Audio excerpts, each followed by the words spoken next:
तुम्ही पाहत आहात विस्टा न्यूज मराठी। सभापति महोदय, हमारे महाराष्ट्र के एक राजनीति नेता, विपक्ष दल के एक राजनीति नेता 22,000 करोड़ की वीज चोरी की थी। 22,000 करोड़ की, 22,000 करोड़ की लगे उसके पीछे सारे एजेंसी। उन्होंने सोचा चलो जाए दिल्ली में भारतीय जनता पार्टी में शामिल हो गए और संत बन गए, साधु बन गए। कल के चोर आज साधु बन गए। लेकिन भारतीय जनता पार्टी का मुंबई का एक नेता बोल देता है परसों इनके पास ईडी की रेड हो जाएगी। परसों ईडी वहां जाती है। अनिल देशमुख के खिलाफ जिन्होंने इल्जाम किया, आरोप किया, उनको सुप्रीम कोर्ट ने फरार घोषित कर दिया, लेकिन उसको अरेस्ट नहीं किया। अनिल देशमुख को अरेस्ट करके रखा। सुप्रीम कोर्ट में उनको संरक्षण दिया है। सुप्रीम कोर्ट ने संरक्षण दिया है उसको। लेकिन आज सारे सीबीआई हो, एनसीबी हो, ईडी हो, राजनीति करने वाले लोग इस तीनों एजेंसी का जितना दुरुपयोग करते हैं, इतना दुरुपयोग इसके पहले स्वतंत्र भारत में कभी भी नहीं हुआ था। सभापति महोदय, वैसे तो अभी हम महाराष्ट्र के सारे लोगों को अच्छी तरह से इनकी पहचान हो चुकी है। यानी तीनों एजेंसी, सीबीआई, एनसीबी, ईडी, इनका पूरा पिछले 6 महीने से मुक्काम मुंबई है और मिला तो थोड़ा महाराष्ट्र। सारे तीनों एजेंसी के लोग मुंबई में आके बैठे, एंजॉय कर रहे हैं पूरे परिवार के साथ। दिल्ली छोड़ी उन्होंने, यहाँ के पोल्यूशन उनको सूट नहीं हो रहा है, इसके लिए अच्छी हवा पाने के लिए, अच्छी हवा खाने के लिए वहां आके बैठे अपना। तो और उनकी क्या तरीका चल रहा है सभापति महोदय, बिहार का चुनाव था, एक सुशांत सिंह नाम का अच्छा अभिनेता, उन्होंने कई कारण से खुदकुशी की। वहां के लोगों के, उनके पिताजी के मांग से महाराष्ट्र गवर्नमेंट ने उनके खुदकुशी के बारे में इंक्वायरी जांच बिठाई, एसआईटी का निर्माण किया। लेकिन दिल्ली वाले ने सोचा कि नहीं, महाराष्ट्र के जो एससीआईडी है, उनकी जो एसआईटी है, उनके तरफ से इंक्वायरी होने वाली नहीं है। उन्होंने तुरंत ही वहां सीबीआई को भेज दिया, ताकि महाराष्ट्र के पुलिस सक्षम होने के बावजूद भी दिल्ली की सीबीआई वहां गई। ठीक है, इंक्वायरी चालू की, आखिर निकला क्या? 1 वर्ष हुआ, खोदा पहाड़ और निकला चूहा, कुछ भी नहीं। सुशांत सिंह की खुदकुशी का एक कारण बनाकर बिहार के चुनाव का मकसद हासिल करने का काम इस राजनीति में जब हुआ, तब ऐसे एजेंसी को जो उनको फ्रीडम मिलना चाहिए इंक्वायरी का, उनके कर्तव्य का पालन करने का, सभापति महोदय आज के स्थिति में ऐसा नहीं हो रहा है। आज परिस्थिति ऐसी है, सारे के सारे महाविकास आघाड़ी सरकार के कई मंत्रियों के ऊपर ईडी हर दिन जाती है। ईडी जाने के बाद सीबीआई वाले जाते हैं, सीबीआई जाने के बाद एनसीबी जाते हैं। महाराष्ट्र के पूर्व गृह मंत्री अनिल देशमुख, उनके खिलाफ इल्जाम लगाया एक पुलिस कमिश्नर ने। मुंबई से दिल्ली आए, दिल्ली से मुंबई गए और लिखित में इल्जाम किया कि इस अनिल देशमुख साहब ने हमें इतना पैसा इकट्ठा करने के लिए बोले। तुरंत ईडी वहां पहुंची, सारी खोज की, खेती में गए, घर में गए, परिवारों के घर में गए, कुछ पाया कुछ नहीं। लेकिन दुर्भाग्य से अनिल देशमुख जैसे होम मिनिस्टर आज 6 महीना हो गया, 6 मास हो गए वहां के ईडी के कोर्ट में, वहां उनको बिठा के रखा है। कोर्ट, सुप्रीम कोर्ट ने डिस्कस कर रहे हो? नहीं, एक बात ऐसा है कि अनिल देशमुख के खिलाफ जिन्होंने इल्जाम किया, आरोप किया, उनको सुप्रीम कोर्ट ने फरार घोषित कर दिया, लेकिन उसको अरेस्ट नहीं किया। अनिल देशमुख को अरेस्ट करके रखा। नहीं, सुप्रीम कोर्ट में उनको संरक्षण दिया है। सुप्रीम कोर्ट ने संरक्षण दिया है उसको। उनको। पूरे मुंबई का पुलिस कमिश्नर अगर नहीं, उनके नहीं, पास इतनी एक तो हिम्मत है, उन्होंने कोर्ट में बताया कि हमारे पास अभी कोई साबुत है नहीं है, हमारे पास कोई प्रूफ है ही नहीं है, ऐसा कोर्ट में उन्होंने बताया, लिखित में दिया ईडी के पास। अभी परमवीर सिंह ने लिखित में दिया, हमारे पास अभी कोई भी ज्यादा जानकारी है नहीं है, कोर्ट में भी कहा। विनायक जी इधर बोलते जाइए। हाँ, आपके पास जी जी समझता सभापति महोदय,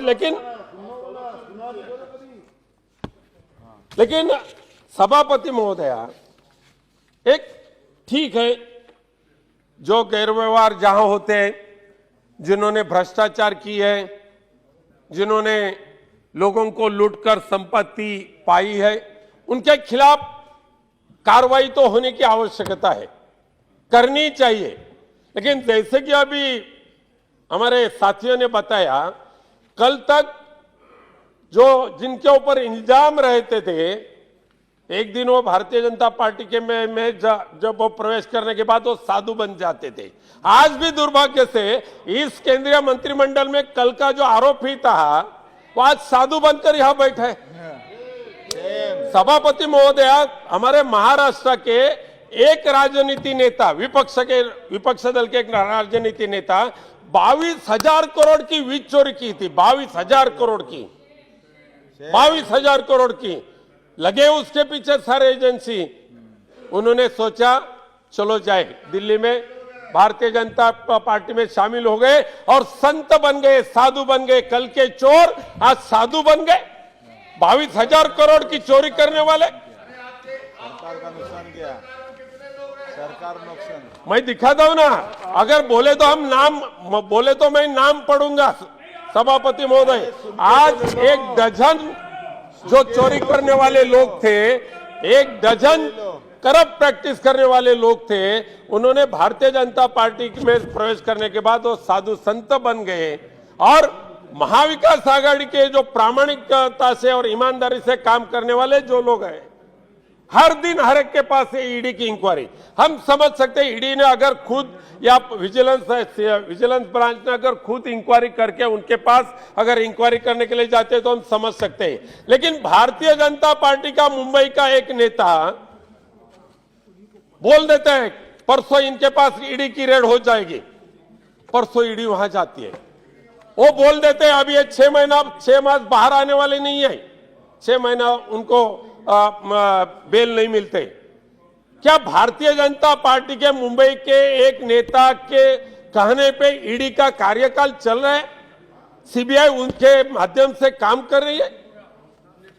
सारे के सारे मंत्री, अभी परसों भी एक मंत्री 8-8 घंटा बिठा के वहां इंक्वायरी करते, 8-8 घंटा। और दुर्भाग्य से कोरोना के कार्यकाल में इस देश को लूटने वाले कितने लोग परदेश में गए। एक डजन देश को लूटने वाले जो बड़े बड़े चोर थे, वो देश छोड़कर परदेश में जा चुके। उनके पास ईडी नहीं गई, उनके पास सीबीआई नहीं गई। अभी नार्कोटिक्स आ गया, अभी ये एक जोनल ऑफिसर वहां काम कर रहे हैं, जोनल डायरेक्टर, नाम नहीं ले रहा हूं मैं। वो गए एक दिन, शाहरुख खान के जो बेटा है आर्यन खान, नहीं ले रहा हूं, अच्छा ठीक है नहीं लेता हूं, एक अभिनेता के जो बेटा है, तो उसके क्रूज के ऊपर जब उनको रेड की और उनमें कुछ मिला न मिला हमें मालूम नहीं। लेकिन एक बात है सभापति महोदया, जब आर्यन खान केस में 25 करोड़ की मांग की गई, ऐसा मैं नहीं बोल रहा हूं, लेकिन उस केस में जो आई विटनेस रखे थे एनसीबी ने जो आई विटनेस रखे थे, उन्होंने कहा कि आर्यन खान को छोड़ने के लिए 25 करोड़ की मांग एनसीबी के जोनल डायरेक्टर ने की। और उसके आगे भी जाकर उन्होंने बताया, एक प्रभाकर साइल नाम का आई विटनेस, उन्होंने कहा ना, आई विटनेस है वो ना,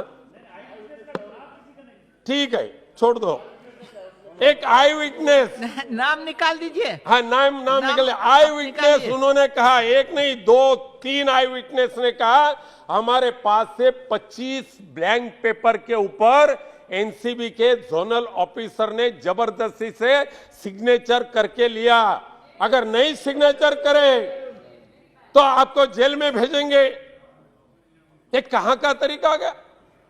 सभापति महोदय, महाराष्ट्र कोऑपरेटिव सेक्टर का एक राज्य है। शुगर फैक्ट्री आदरणीय स्वर्गीय गोपीनाथराव मुंडे जी के कार्यकाल से इस शुगर फैक्ट्री को कोऑपरेटिव सेक्टर में अच्छा बढ़ावा मिला। आदरणीय शरद पवार साहब ने अपनी पूरा जीवन इस कोऑपरेटिव सेक्टर को बढ़ावा देने के लिए अर्पित किया। उस सारे कोऑपरेटिव सेक्टर, शुगर इंडस्ट्री बर्बाद करने का ठेका केंद्र सरकार ने सीबीआई और ईडी के माध्यम से लिया है क्या सभापति महोदय? कितने शुगर फैक्ट्री आप बर्बाद करेंगे? कितने कोऑपरेटिव सेक्टर आप बर्बाद करेंगे? नारकोटिक्स की बात करते हैं, लेकिन वहां गुजरात में अदानी पोर्ट में 21,000 करोड़ का ड्रग्स मिला, उसकी जांच हुई नहीं, उसकी सीबीआई जांच गई नहीं, एनसीबी को वहां रास्ता मिला नहीं। अदानी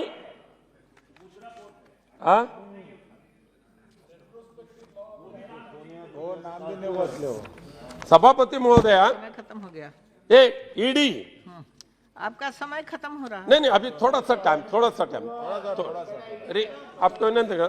ये ईडी गुजरात में ईडी काम करने वाले ईडी के ऑफिसर कैसा काम करते हैं देखिए।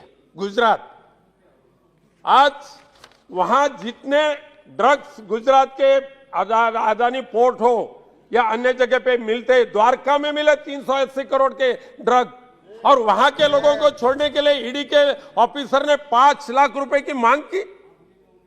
ये ईडी के अधिकारी, भारतीय जनता पार्टी ने उनकी अपॉइंटमेंट किया, ऐसा मैं नहीं बोलूंगा, लेकिन उनको भी इनके ऊपर ध्यान देना चाहिए कि जिनके ऊपर आप विश्वास रखकर महाराष्ट्र के महाविकास आघाड़ी के सरकार को परेशान करने के लिए जा रहे हैं, ऐसे आपके ईडी के अधिकारी गुजरात में जाके लोगों को सताते, लोगों को परेशान करते। इसीलिए पिछले 2 वर्ष में गुजरात से हजारों लोगों ने परदेश में जाकर व्यवसाय करना पसंद किया। सभापति महोदय, मैं 2 मिनट लास्ट के 2 मिनट सभापति महोदय, एनसीबी का आज जिस तरीके से मुंबई और महाराष्ट्र में एक स्वैराचार चल रहा है, उनके ऊपर कोई कंट्रोल है नहीं, मुझे मालूम नहीं, लेकिन वो बदनाम कर रहे केंद्र सरकार का नाम, वो बदनाम कर रहे अमित शाह साहब का नाम, और उनके नाम पे वहां पैसा कमाने का धंधा करने के लिए जो ईडी के लोग गए, एनसीबी के जो लोग गए। एक सभापति महोदय, मैं आपको बताना चाहता हूं, एक कुर्ला के एक साधारण सा आदमी, उनके घर में ईडी ने रेड डाली, जो भी कुछ था वो जब्त कर दिया, लेकिन कुछ भी नहीं मिलने के बाद वो आदमी हमारे वहां के मिनिस्टर का रिलेटिव था, उन्हें इस ईडी के कोर्ट में हाजिर करना ही था, इसलिए कुछ न मिलने के बाद भी उसने अपने एक असिस्टेंट ऑफिसर को बाहर भेजा, वहां से 1-2 डिब्बा लेकर आया और घर में रखा और बोला ये नारकोटिक्स है आपके पास। उनके बहू ने उनका वीडियो शूटिंग किया, उनको बताया या आपके लोगों ने लेकर आ रही है, हमने हमारे घर में नहीं है, नहीं सुना। और ईडी का कोर्ट ऐसा, चाहे कुछ भी आपके पास न मिले तो भी चलेगा, लेकिन आपको यहां आके 1 वर्ष रहना है। और इसीलिए महाराष्ट्र में जिस तरीके से ईडी, एनसीबी और सीबीआई को वहां को बिठाकर जिस तरीके से लोगों को परेशान करना, कोऑपरेटिव सेक्टर को परेशान करना, शुगर इंडस्ट्री को परेशान करना, और महाविकास आघाड़ी के जो शासन करता है उनको परेशान करना, ये जो काम चले वो रोकने का काम करे, और लोकशाही का जो मकसद है वो सही तरीके से अमल में आना चाहिए।